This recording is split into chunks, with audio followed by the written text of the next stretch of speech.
आज मैं आपके साथ अपना एक एक्सपीरियंस शेयर करूंगी जो कि ड्रेपरी स्टडी का है। मैं कुछ टाइम से ड्रेपरी स्टडी कंटिन्यूसली कर रही हूँ, तो उससे रिलेटेड मुझे उसके कुछ बेनिफिट्स पता चले हैं जो कि हमें बाकी दूसरे ड्राइंग्स में भी हेल्प कर सकते हैं।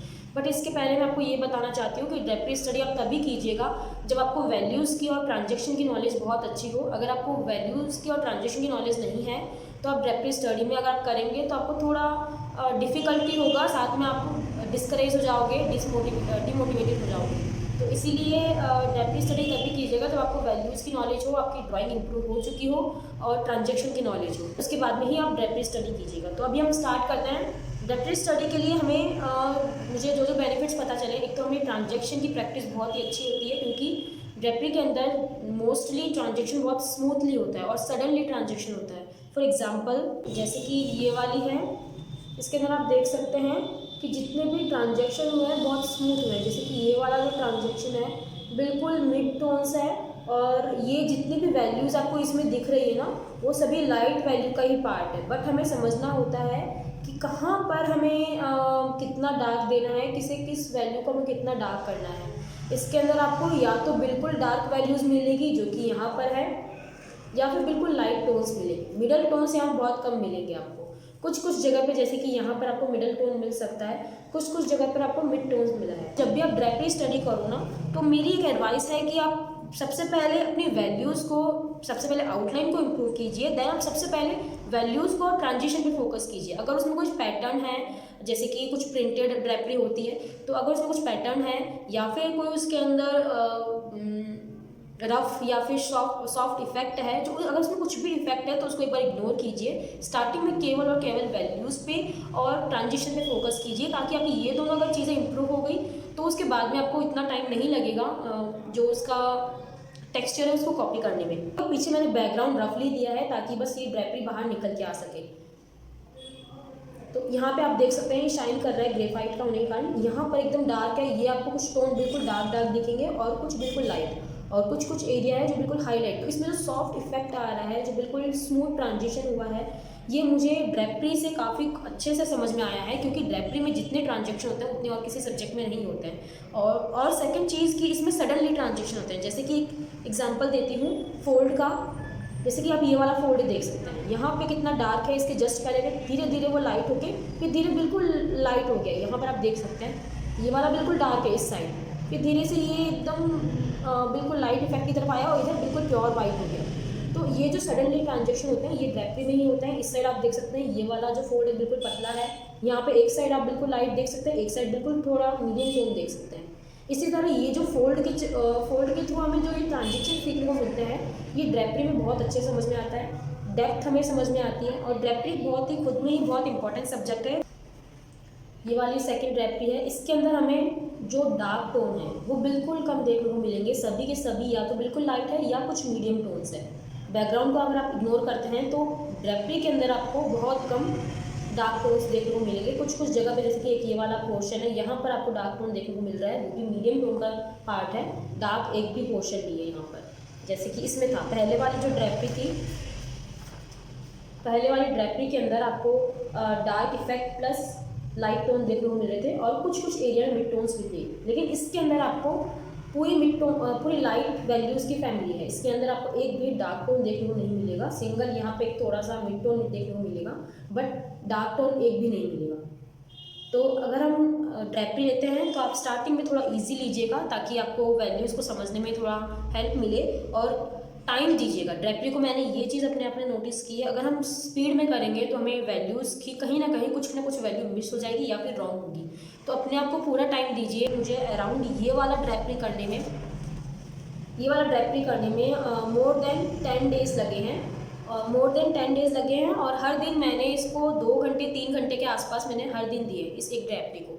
तो आप सोच सकते हैं कितना टाइम लगेगा। तो अगर आप ऐसा एक्सपेक्ट कर रहे हैं कि तो कुछ टाइम में हम इसको कंप्लीट कर ख़त्म कर देंगे या एक दिन में कंप्लीट करेंगे, तो ऐसा इम्पॉसिबल है। अगर आप अच्छे से वैल्यूज़ को ऑब्जर्व करना चाहते हैं, ट्रांजिशन को समझना चाहते हैं, हर एक छोटी से छोटी वैल्यू को ऑब्जर्व करना चाहते हैं, तो आपको टाइम देना होगा। और यहाँ पे टाइम देने का मतलब ये नहीं है कि हमें डिटेलिंग पार्ट में जाना है। मैंने यहाँ पे किसी में डिटेलिंग नहीं की है। वैल्यूज़ को ऑब्जर्व करना और डिटेलिंग को ऑब्जर्व करना दोनों में डिफरेंस है।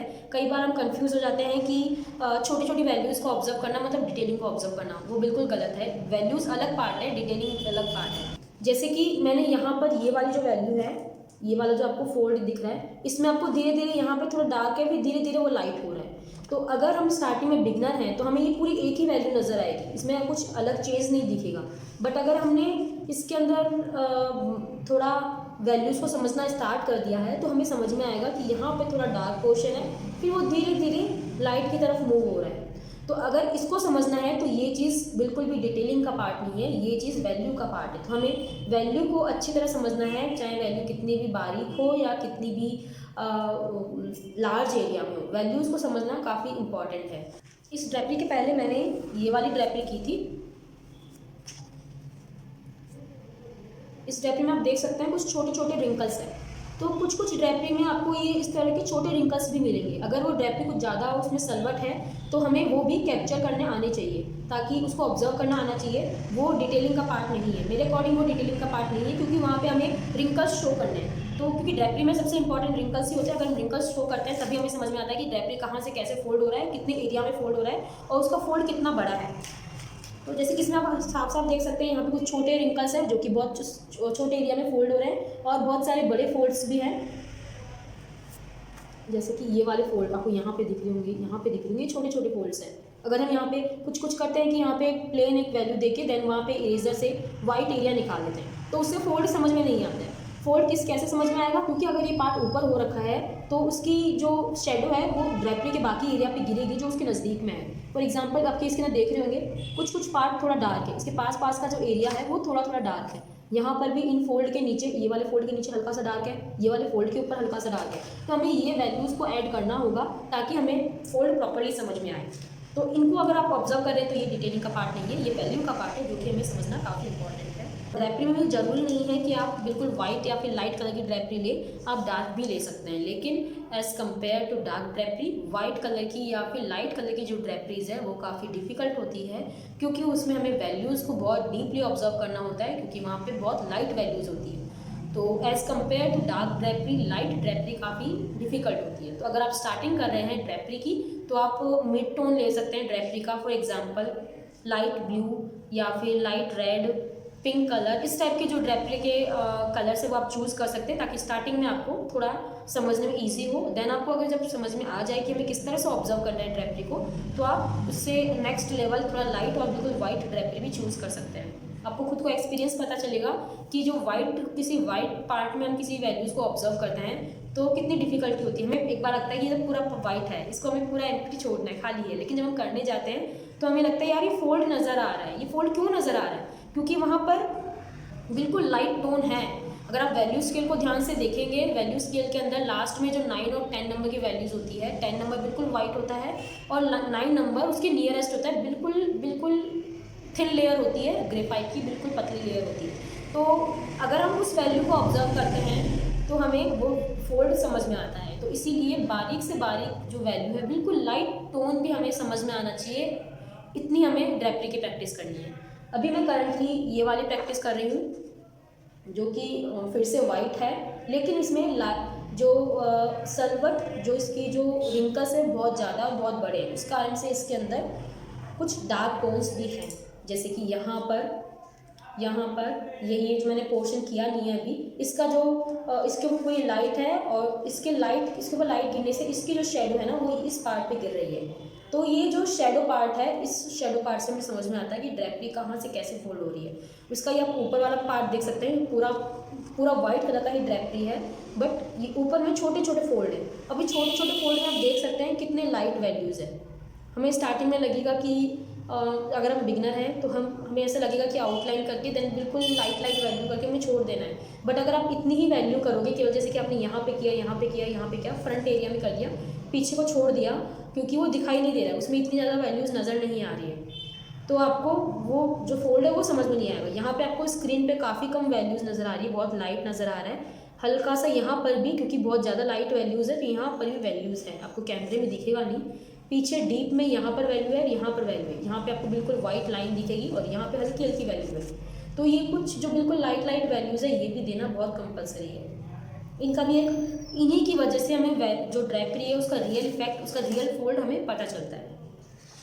तो मेरे अकॉर्डिंग अगर मैं ड्रेपरी को समझाने की कोशिश करूं तो ड्रेपरी के अंदर एक तो हमारी वैल्यू स्टडी काफ़ी इंक्रीज़ होती है, मतलब वैल्यूज़ की जो एक्सपीरियंस है, वैल्यूज़ को समझने का जो ऑब्जर्वेशन पावर है वो बहुत ज़्यादा डेवलप होता है। ट्रांजिशन की प्रैक्टिस अगर हमने कर रखी है तो ड्रेपरी स्टडी के अंदर वो उसकी प्रैक्टिस और ज़्यादा अच्छी होती है और ज़्यादा हमें समझ में आती है। साथ में हमें हर एक वैल्यू की इंपॉर्टेंस पता चलती है कि अगर मिड टोन है तो वो वहाँ पे अगर नहीं होगा तो कैसा लगेगा, अगर होगा तो कैसा लगेगा, हर एक वैल्यू की इंपॉर्टेंस पता चलती है। दूसरी, इसके अंदर हर एक फोल्ड में सडनली वैल्यू चेंज होती है, अगर अभी डार्क है तो तुरंत फोल्ड होने पर वो लाइट भी हो सकती है, तो सडनली वैल्यू चेंज हमें समझ में आती है। उसमें हमें काफ़ी सारे डीप एरिया, कुछ बहुत ज़्यादा डीप होते हैं और कुछ बहुत कम डीप होते हैं। फॉर एग्जांपल यहाँ पे आपको ये, इसमें डीप है लेकिन बहुत ज़्यादा डीप नहीं है, इसी कंपैरिजन में आप इसके बगल में देखेंगे तो यहाँ पे बहुत ज़्यादा डीप है। जो जितना डार्क होगा उतना डीपनेस समझ में आएगी और जितना लाइट होगा उतना वो लगेगा कि उतना ही वो पोर्शन बाहर की तरफ है।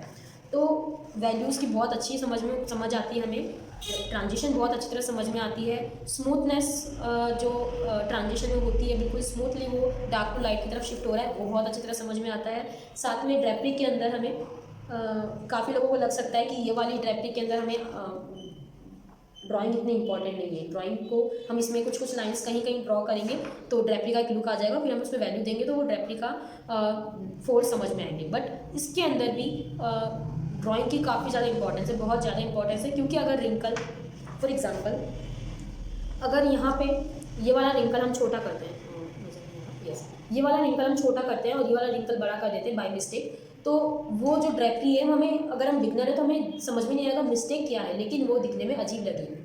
इसीलिए ड्राइंग हर एक पोर्शन में इंपॉर्टेंट है, हर एक पार्ट में इंपॉर्टेंट है, ड्रेपरी में भी उतना ही इंपॉर्टेंट है जितना किसी और सब्जेक्ट में।